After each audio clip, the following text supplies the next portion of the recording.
Alright, obviously, I'm not here today with y'all. I am pretty sick at home because the flu's going around, so make sure y'all are all washing your hands, please. You do have content to learn today, though. So I'm going to go through and I'm going to try my best to explain it to you while you go through and fill out your notes.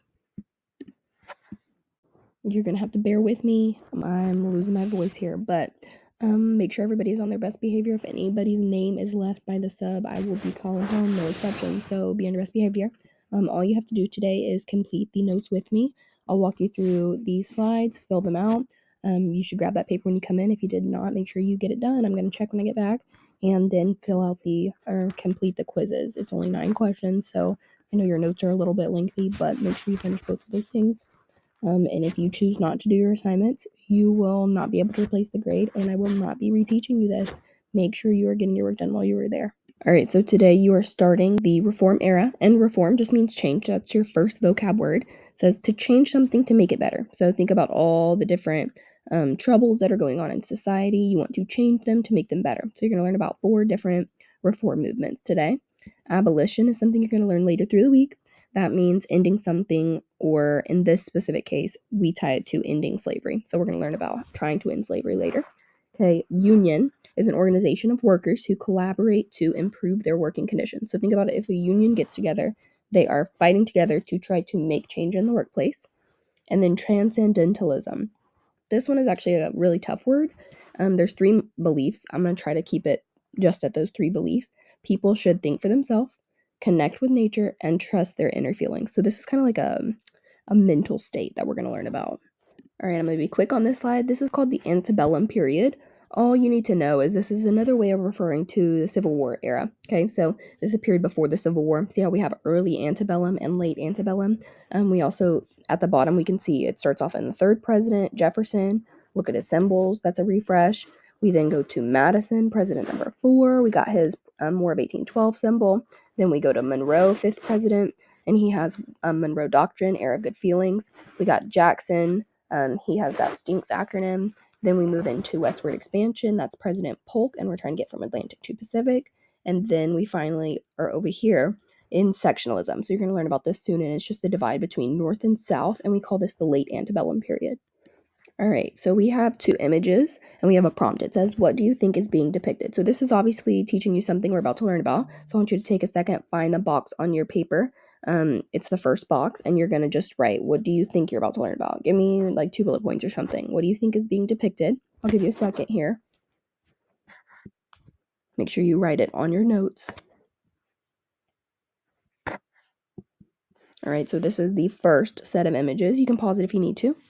Okay, this is the second set of images, so find the second box, and you're doing the same thing. Give me 2 bullet points using these images to tell me what you think you're about to be learning about. So notice the top right picture, 5-day week, right to organize, collective bargaining, higher wages, social security, okay? Think about what those things might mean. Look at those conditions in the bottom pictures, and go ahead and write that. I'll give you a second to do that. 2 bullet points, please.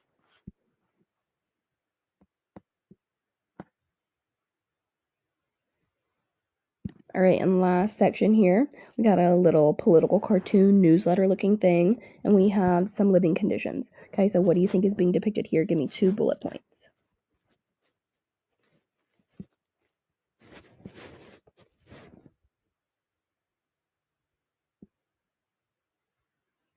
All right, so now getting into the content for today, we have something called the Enlightenment period. So think about it. In that top image, you kind of see, oh, look, that man is enlightening other people. He's kind of explaining scientific reason to them. Okay, so we call this the Age of Reason. And enlightenment is just the scientific or logical view of the world. So think about it, a long time ago, people used to use like a very religious mindset, right? So with the Enlightenment, people are going to shift and to start using more of a scientific approach. Okay, and this is going to lead us into our next concept. All right, we have a couple pictures here. These pictures, I just want you to look at them. You might see images that are referring to something called the Second Great Awakening. Okay, so I want you to look at these images and notice how religion might play into these images. All right, so last year what I did for my kids is on my whiteboard, I would write First Great Awakening, Second Great Awakening equals bring back religion, because that's what you got to remember about it. So the First Great Awakening, the only difference between it and the Second Great Awakening is when it happened. Okay, so First Great Awakening is in the 1700s, about 1720, and the Second Great Awakening is going to be in the 1800s. But both of these, the purpose behind them is to bring back religion. We don't want to listen to that Enlightenment viewpoint. We don't want to bring back logic or reason. We want to bring back religion. So that's the whole premise behind it. All right, now look at the bottom of your paper. We're ready to give our quick recall of the Second Great Awakening. So this was just a Protestant religious revival. Remember, religious revival is your keyword. It emphasized common people, and it said, like, hey, they're just as important as the rich elites. It promoted social reform, and we know reform just means change. And it inspires a wave of social activism. So the whole reason you're learning about this is because you're about to learn about 4 reform movements. And the reason we have these reform movements is because of the Second Great Awakening. Because we're bringing religion back, people are like, oh, how can we make society better? All right, nothing to actually write here, but I want to recap on urbanization. We know urban means city. So there's going to be some negative effects of people moving to these big cities, right? Problem number 1 is we have low wages for those unskilled laborers, the immigrants, women, children. Problem number 2, we have anti-immigrant feelings. Remember that nativism party or the nativist mindset and the know nothing party. Those groups, right? They do not like immigrants because they think they're stealing their jobs. And then problem number 3, we have poor living conditions in urban cities, disease and overcrowding, right? It is not a good, healthy environment to live in. All right, go ahead and flip your paper over. We are now ready to talk about the reform movements, and I think these are very interesting. The first one you're going to learn about is the Temperance Movement. So sometimes this is also called prohibition, and the whole purpose of it is a ban on alcohol. So look at my images here. We see this word wet or dry. If you have a dry county, it means you can't sell alcohol. Okay, look at this other picture. It says, lips that touch liquor shall not touch ours. So these women, they got together, they supported one another, and they're like, hey, husbands, guess what? If you want to continue drinking alcohol, we're not gonna let you kiss us anymore, right? Different mindsets like that, where we're really trying to push this alcohol out of our society. So you might have heard of prohibition before, which is just the temperance movement. All right, so this is that image from the very front that you were supposed to write your 2 bullets on. And in this picture, we have 2 depictions of this cartoon called The Bottle. And you see this man, in one of them, he's not really holding the bottle, but he should be. Okay, what does it look like this man is doing? He is super, super violent towards his wife. So the temperance movement, one of the main reasons we have this temperance movement is because many women, they kind of band together because they were experiencing domestic violence at home, or their husbands were abusing them at home because of their alcoholism. Okay. All right, so here's where you need to write it. So the temperance movement, the issue is Americans are drinking too much alcohol. The solution, people began to discourage the consumption of those beverages. And important leaders, this we tied to women, because remember, those women are being abused by their husbands at home. Not all, but a large proportion of these women. Okay, so they band together and they're like, we're going to get rid of alcohol altogether. And it kind of ties back into that Second Great Awakening. We're bringing back religion.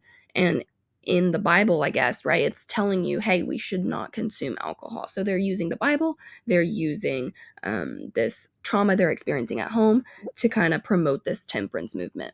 All right, this was my kids' last year's favorite reform movement. It is called prison reform. So obviously, we are working to change the conditions in prison. So remember, reform just means change. So we are wanting to change what it's like in these prisons. So problem number 1, we have men, women, and children, and they are crammed together. They're not given separate areas. They're all pushed together in one little area. Okay, problem number 2, obviously those overcrowded cells, right? That is going to lead to diseases. It's going to be very unhygienic. And then corporal punishment or the death penalty, we do not have a good regulation on, hey, perhaps that's cruel and unusual punishment, like our 8th Amendment. Okay, and then problem number 3 is kind of an important one here. There's no place for the mentally insane. They're just locked up with these prisoners just the same. So, had you been a mentally ill patient in this time, you would just be sent to prison. There's nowhere else for you to go. So, we're going to learn about that reform. If you look to the right, that picture, it's called a cold shower bath. This was a way that they would punish these people in these prisons, and obviously that is inhumane. So with problem number 3, we lead into this prison reform leader. So her name is Dorothea Dix, and she fought for appropriate and humane conditions for all prisoners, whether they be mentally ill, disabled, handicapped, or impoverished, meaning poor, right? She said, hey, it doesn't matter if these people are being locked up, then they need to be cared for. They need to be given proper food, proper shelter, proper environments, proper conditions. And she also will be the first person ever to create one of these mental asylums for mentally ill patients. All right, so here is where you write it. Find prison reform. Okay, the issue is there are super, super poor conditions in the prisons, the mentally ill, they're locked up with everyday criminals, they're overcrowded. And then the solution, the prison conditions are going to be improved by Dorothea Dix, and psychiatric hospitals will also be created by Dorothea Dix. So she's our important leader here.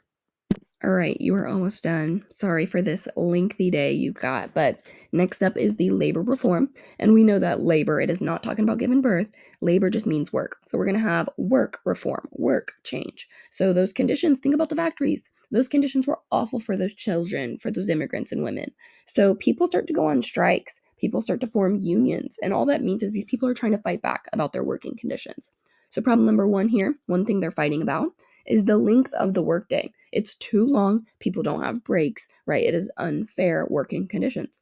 Second one is there's no minimum wage. We have minimum wage today. So if you work somewhere, you cannot get paid less than minimum wage. Okay, so this was an issue. Obviously, people were getting underpaid. So this reform also tries to put an end to those child labor that was happening in factories. All right, so we have a union here, just the definition of a labor union. It's an organization who works together, collaborates in order to improve their working conditions. So think about it. If you were angry about working too long, you would get together with workers. You would say, hey, we don't like working too long. It's like a strike. And so then hopefully your place of employment would kind of tamper back on that work hour. Okay, so look at the image. Labor is this man over here, and capital is the other man. We learned about the free enterprise system, and that is capitalism. So obviously these capitalists just want to benefit, they want to make more money, so they're going to try to work around paying people or working them too hard. Okay, so labor unions will be formed. All right, go ahead and write your recap. The issue here with the labor reform movement is that no rules were given to the people or companies for the length of work days or minimum wage. So people were just doing whatever they want, and their workers were suffering from it. The solution here is workers are going to form labor unions, and we know that's just a group that gets together to fight for a change in their work environment. Okay, and this one does not have any work leaders or anything like that, so just put NA, but we kind of link the unions to that. All right, you've made it. This is the last reform movement. It is education reform. So this was my children's least favorite last year because you're going to learn about the man who is the reason why you go to public education. Okay, so education reform here, before, a long time ago, only wealthy people could afford to go to school. So we did not have equal access. Everyone could not go to school. You must have been wealthy. So we're going to learn about a man who changes that. All right, and this is the man here. His name is Horace Mann, and he believed that public schools should be, first of all, free for all individuals. The teacher should be well trained or given certificates or whatever else they might need. Children are required to attend school. So if you've heard of truancy, right, you are not allowed to miss multiple days of school. There's a certain limit, right? And so children have to come to school. They have to be educated. And then he believed that education would help children escape from poverty. Okay, so obviously, if you come from nothing and you do not educate yourself, or if you can't educate yourself, it's much harder for you to move up in station. So I think this is a great man. He does a lot for public schools, but obviously, you as eighth graders sometimes don't view the importance here. All right, go ahead and write it. The issue with the education reform was that only those wealthy enough to pay to send their kids to school could afford it. Solution, he is going to provide every child a free public education. And that man, who is the important leader, his name is Horace Mann. Go ahead and write it. All right, we are going to recap our learning and then you may start your quizzes, okay? So first up, we have the temperance movement. We have a discouragement or the decrease in the consumption of alcohol, and we tie this to the women because remember, they were being abused by their husbands at home, suffering domestic violence. So we have this ban to stop the sale of alcohol. Then we had prison reform, and the key leader there, Dorothea Dix, she gets together and she tries to improve the conditions in prisons as well as for the mentally ill patients. We have labor reform, where worker unions form and they try to make change in their place of employment so that they don't have to work super long hours, so that they don't have a wage that's less than minimum. Okay, and then we had the fourth, education reform. And we know Horace Mann will create a way for every child to attend school. All right, I don't need you to do anything with these essential questions. These are usually what I'll put on the board sometimes, but you can go ahead and start your quizzes. You need to be fully complete with the front and back of your notes. If you need to go back in the video to finish it, you need to do that. because if you have not paid attention going through this, you will not know this information on your test. All right, toodles. I hope none of you get sick.